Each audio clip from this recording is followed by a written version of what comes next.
السلام عليكم ورحمة الله وبركاته. التقى اليوم في كأس الاتحاد الإنجليزي ليفربول وويست هام يونايتد، وانتصر ليفربول بنتيجة 5-1.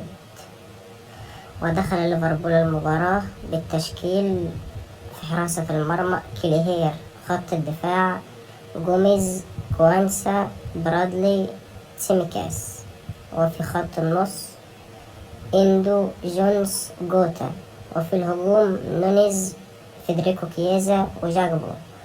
بينما كان النجم المصري محمد صلاح يجلس على دكة البدلاء. واستضاف ليفربول نظيره ويست هام على ملعب الأنفيلد اليوم في تمام الساعة 10. وفي الدقيقة 90 يحرز جاكبو الهدف الرابع بمساعدة نونيز. وفي الدقيقة 93 من الوقت بدل الضايع يحرز جاكبو الهدف الثاني ليه شخصيا، وبكده تكون النتيجة 5-1.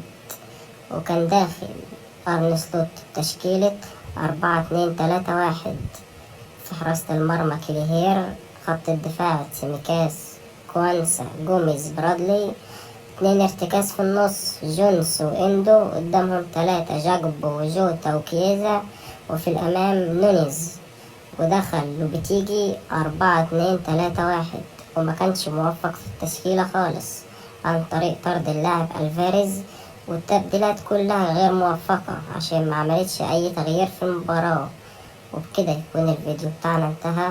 لو عجبك الفيديو ما تنساش تعمل لايك للفيديو واشتراك في القناة وتفعل زرار الجرس علشان يوصلك كل جديد من ملخصات الكورة في العالم.